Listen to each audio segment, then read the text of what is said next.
Hello, girls and boys. This is Miss Yvette, and I'm here today to talk to you about the birthday of the church.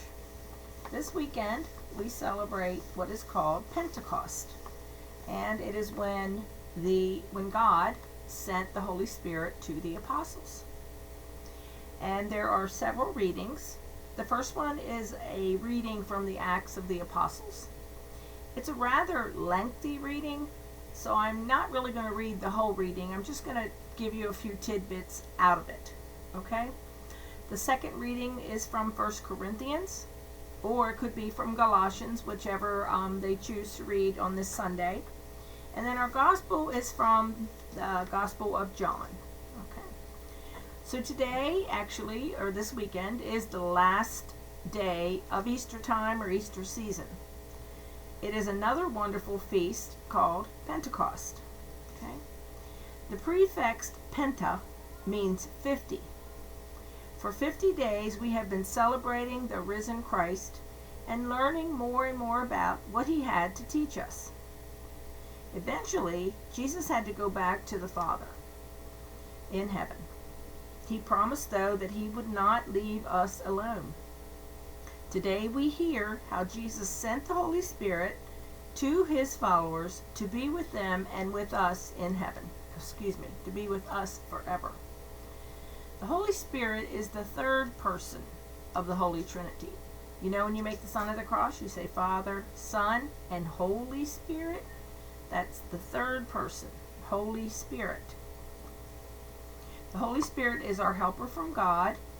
We ask the Holy Spirit for help, and we ask the Holy Spirit to lead our bishops and the Pope.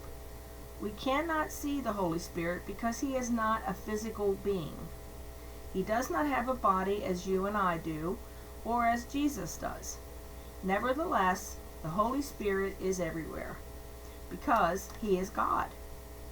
We see the work of the Holy Spirit in our lives and in the life of the church. When he was on earth, Jesus promised the followers that the Holy Spirit would come to them and that the Spirit would guide the church. The Holy Spirit has many symbols.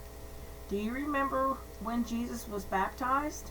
The Holy Spirit appeared above him when God spoke. What did the Holy Spirit look like? Anybody remember? It was a dove.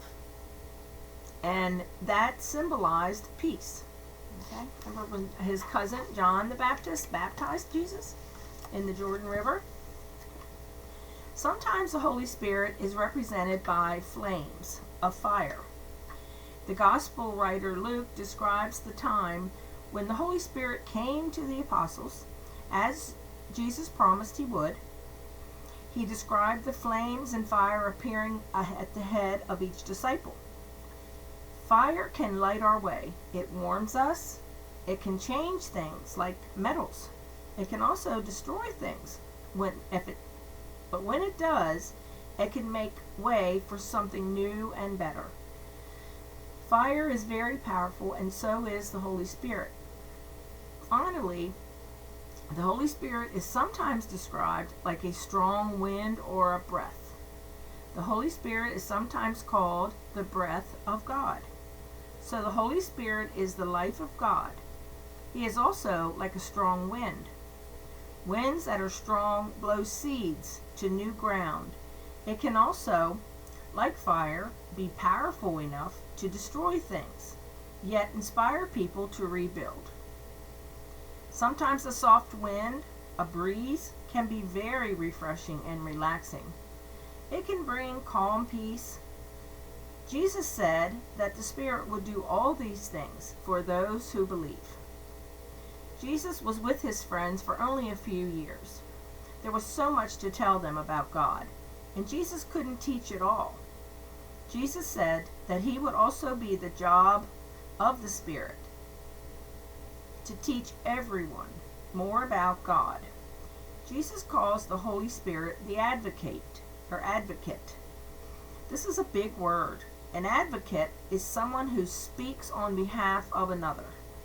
He speaks for them so that people will think well of them, believe them, and trust them. The Holy Spirit does that for everything that Jesus said and did. The Holy Spirit still works in our world today.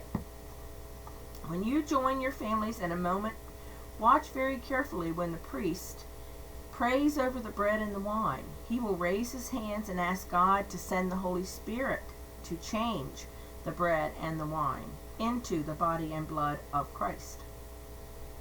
The power of the Holy Spirit is so great, simple bread and wine is changed into Christ himself in the sacrament of the Eucharist.